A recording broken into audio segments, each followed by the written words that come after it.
And I've met every candidate that this party has ever had, and I think every Republican candidate for President of the United States. And I have never, ever seen someone like the man we have now, Barack Obama.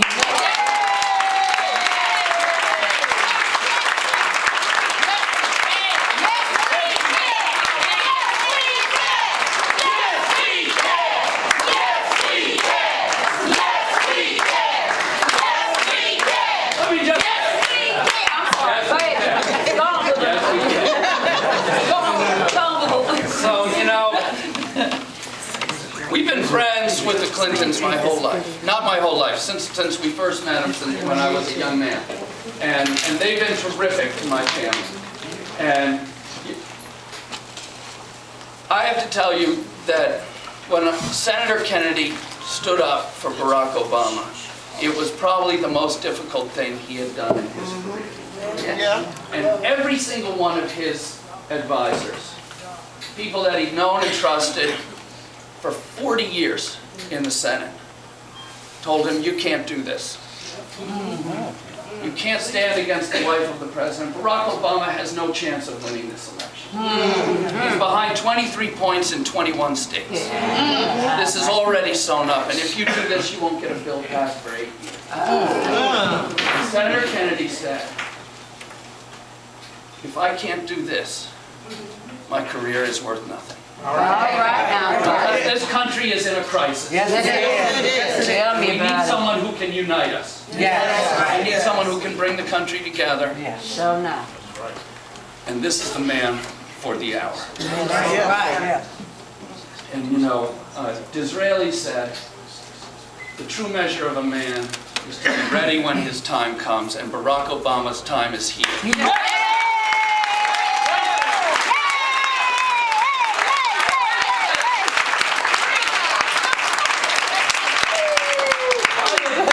Told you when I was campaigning for the vice president for Al Gore, when I was campaigning for John Kerry, if I had told you that in the United States of America that we would be taking our prisoners of war and taking them down into darkened rooms, sticking saran wrap in their mouths, and pouring water in and suffocating them, you would not have believed me. For 100 years, the American soldier has been a symbol of safety and freedom.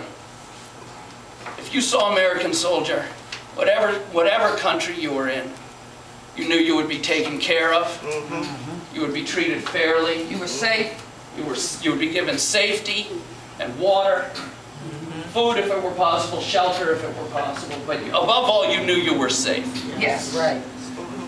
And this image of America, which is our heart and soul, has been squandered by this administration, by the Republican Party. And I will tell you, you know, John McCain is an honorable man, but he stood up in the Senate of the United States and he stood against torture. And he said that we cannot torture people. He said that Abu Ghraib was the worst thing that happened to us in Iraq, and we must end torture because it is not productive, it doesn't work, and in the end it's harmful to us and to our soldiers. And then he stood up and voted to allow the CIA to continue. It's because you're a liar. This week, the President of the United States, who's railed against taxes and railed against regulation for 8 years, is going to stand up and say, and he's going to take $1 trillion from our children and from our grandchildren. He is, thank you. He's increased our debt. He says he's not going to tax you, but then he takes the money and spends it without taxing, and leaves our children to pay it. And we absolutely need a change in this country. Yes, we do. Yes, we do. This is the most important election in my lifetime. So I'm going to ask you all to come out and to vote for Barack Obama. No problem. You got it. But I'm asking more than that. Because if we can win Ohio, if we win Ohio, I guarantee you we will win Pennsylvania. Yeah.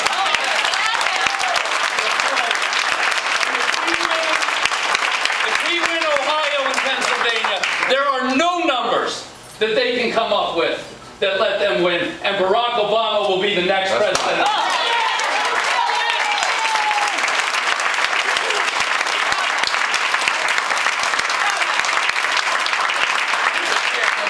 The first time I organized the field, I was, I think, 19 years old or 20 years old. And at the end of the day, we'd done our third poll.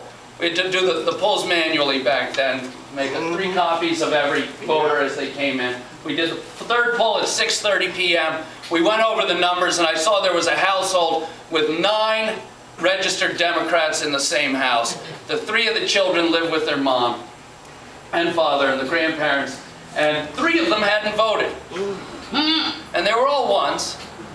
So I asked my brother to go down there, and he went down, he knocked on the door, and he said, "Mrs. Ryan," and she said, "I'm so sorry to bother you, Mr. Kennedy. Everyone here has already voted." Oh my God. Well, we knew they hadn't. Those three boys had lied to their mom. And they all stopped eating. They were all like this. They were looking at my brother, and he said, "Billy, Mike, and Tommy haven't voted." And she sent them out. And that's the kind of organization that's being built all over the state of Ohio. You know, on election day, we're going to know each time our 1s and 2s vote. More importantly, we're going to move our 3s to 2s over the next 40 days. People in this state, I'll tell you one thing. You know, they say this state is split 50-50. It's not. It's 80-20 Democrats. Amen. It's 80-20. There's just a bunch of people registered as Republicans who don't know it yet. We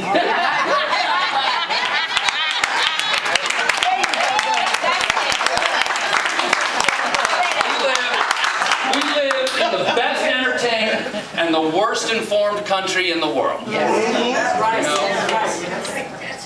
There's no more independence in the news, so it's our job to go out and tell people what's really happening in the world.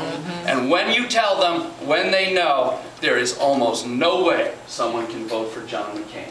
So I'm asking you now to do everything you're asked,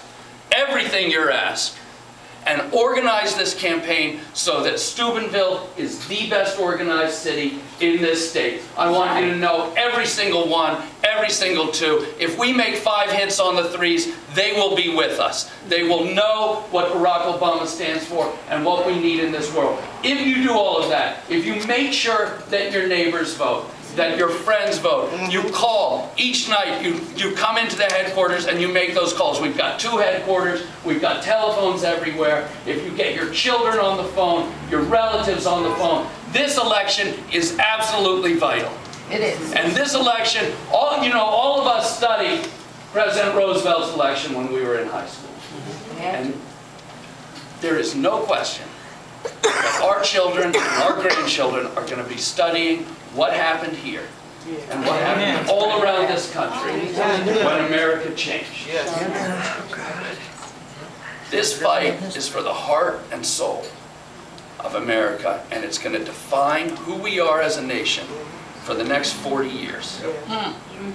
If you do what you've been asked to do, if you do this work for 40 days, your children are going to ask you, "Where were you, Mama? Where were you, Dad? Where were you, Grandpa? When Barack Obama was elected president?" Right here.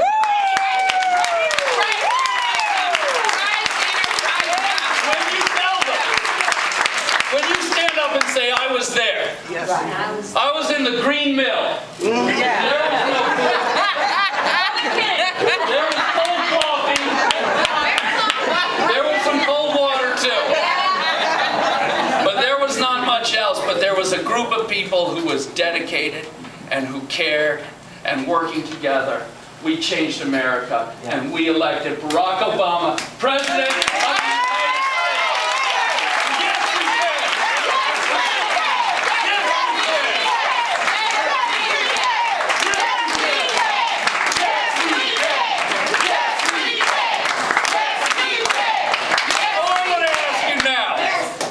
Are you fired up? Yeah.